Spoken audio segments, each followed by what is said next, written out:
there is only one, and that person becomes the one when you marry them. Ooh. You know, like once, because I don't think you should go into marriage thinking like, okay, well, you know, there are 9 other people out there. Okay, so hang on.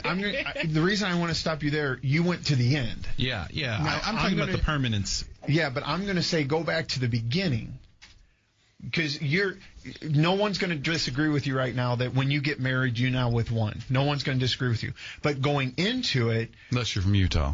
Yeah, but going into it, are there 5 potential wives? Are there 10?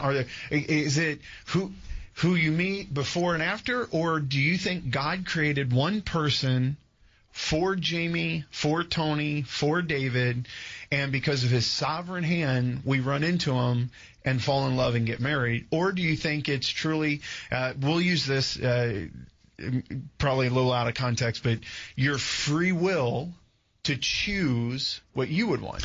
So I'm gonna go this route. I'm gonna say I was not brainwashed by Rick Warren.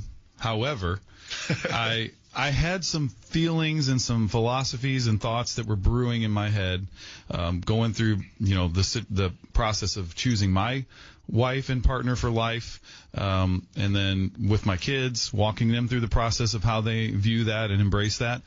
And then when I was reading Rick Warren's book, Purpose Driven Life, he confirmed a lot of that stuff to me just by saying, you know, God's not as concerned with your happiness as your holiness, with your comfort as your character. And then in that whole thought process, he talked about there's not just like one occupation for you. It's not like he created David and said you have to be a pastor. I don't think.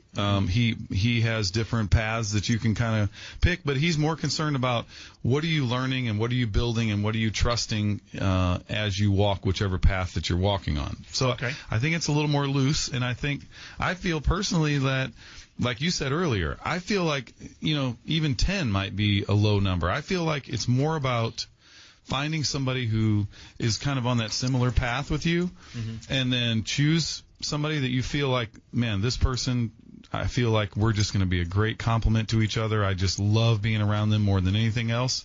And then take your imperfections and put them together and then make it work.